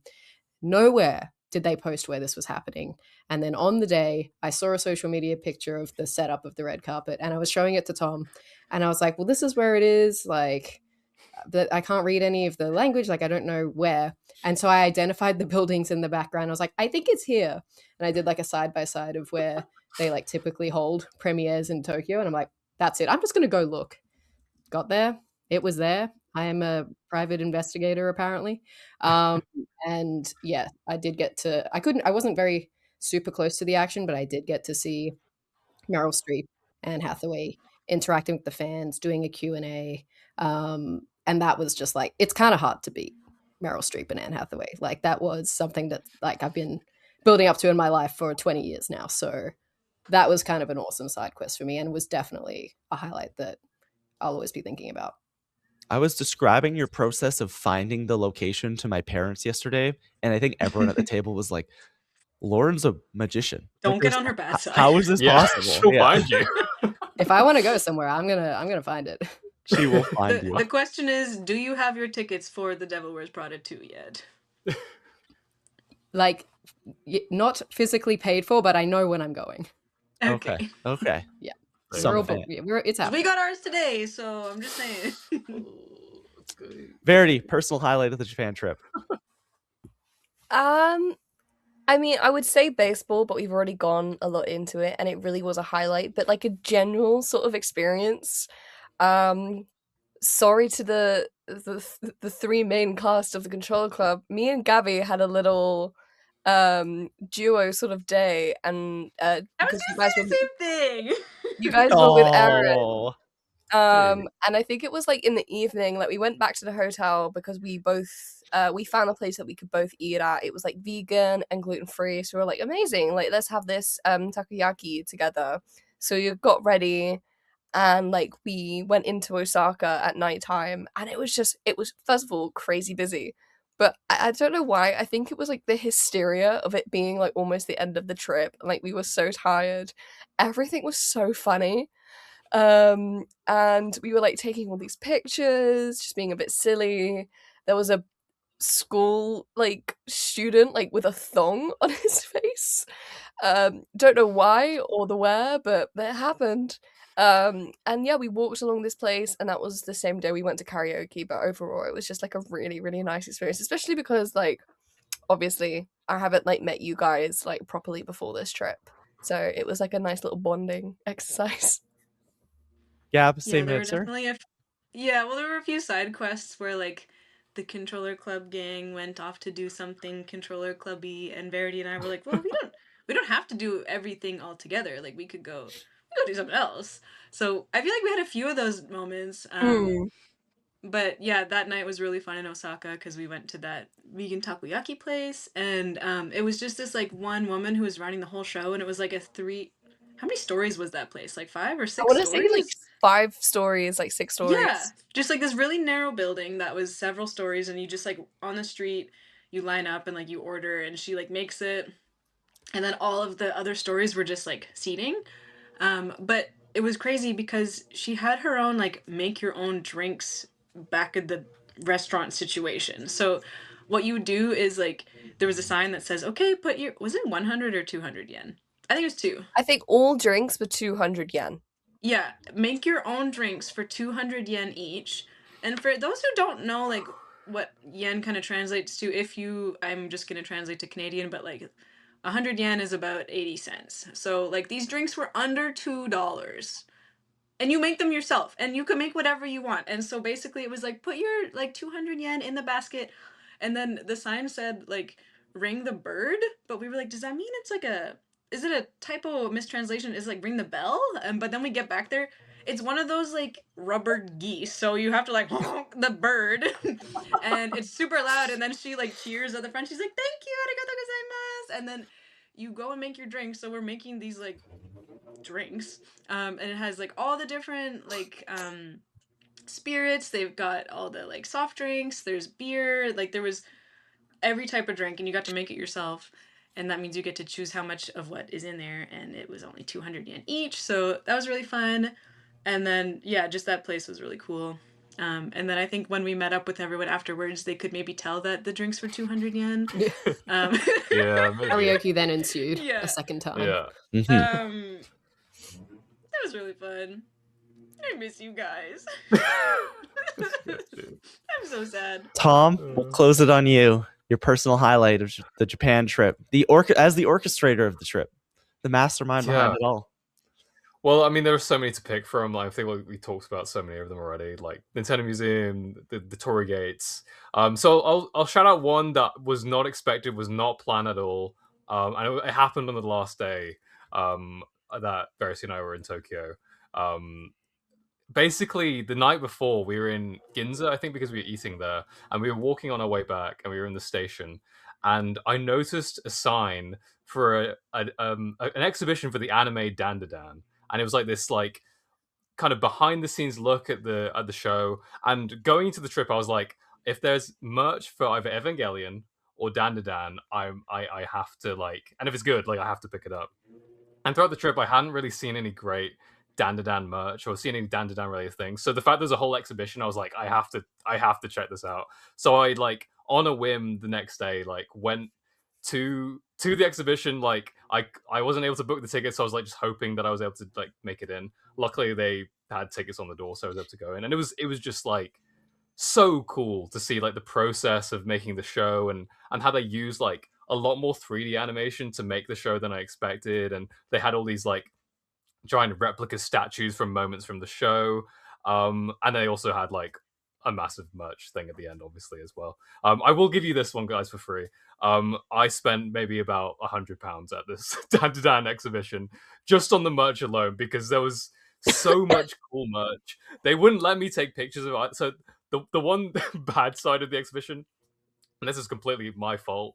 It was like kind of unclear of like what you could take photos of and what you couldn't. And the stupid baka gaijin that I was, 3 separate times I was told that I wasn't supposed to take a photo of a specific thing just because I misunderstood what they were telling me to do. So I'm sorry, Japan. I didn't need to do that. I deleted the photos. But yeah, that was like such a cool experience. I really love that show. So I was really glad I was able to like fit that in right at the last minute. It was super exciting. And that was Japan 2026, another deep dive travel episode. We've done one of these before, but we figured for episode 200, we took last week off, lined it up here, had some special guests on, and it was a lot of fun. Verity, Gab, thank you so much for joining us and hanging out on the pod. I know that, and putting up for us, with us for the last 2 weeks. Verity with Tom for 3. Thank you for babysitting our boy.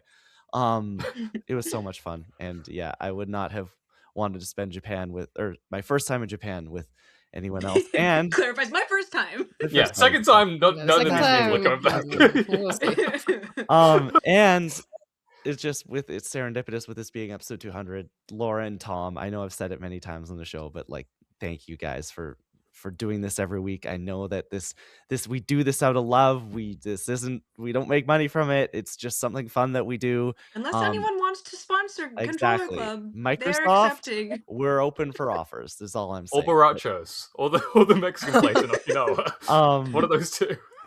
Yeah, thank you guys so much for doing this with me, and it's been a very, very fun journey over the last 200 episodes. We'll be back with our regularly scheduled show with all the segments, the comment corners, the what we've been playing, the news next week. As always, please follow the show. We are at Controller Club Pod on Instagram and Blue Sky, at Controller_Club on Twitter, and at Controller.Club on TikTok. And if you are listening, we're going to push the YouTube channel because we did it earlier. If you're listening to the show over on Spotify or on podcast services around the globe, we do post a video version each and every week. If you want to come see our beautiful faces as well as those of our special guests, you can do that over on the YouTube channel. Please subscribe, like, ring the bell. It really helps us out. And wherever you're listening right now, rate, review us 5 stars, 5 stars. It helps out a ton. Tom, where can people keep up with you? What do you have going on in your life? You can find me at Tom Drouard, Instagram, Blue Sky, basically everywhere on the internet. If you want to see the massive merch haul, if you want to tabulate how much money I spent by looking at each product and calculating the MSRP and then figuring out how much I spent, you can do that over at Tom Drouard and see the kind of madness that the past 3 weeks has been. Lauren, where can people keep up with you? What do you have happening? You can follow me at lrouse19 on Blue Sky, TikTok, etc. I won't shout out anything on my accounts, but keep an eye on the Controller Club Instagram because I will post visuals of some of the moments we've talked about today. So go check out our roundup post, which will happen in the next week. Should have checked this before we started, but Verity, anything you want to promote, even if it's go outside, drink a bottle of water, read a book, I don't know, eat your vegetables. Stay hydrated, stay loving your friends, book that trip to Japan. Mm-hmm. And Gab, That's the good stuff. you get to close us out. I know you don't like to be perceived, but what do you want to tell the people?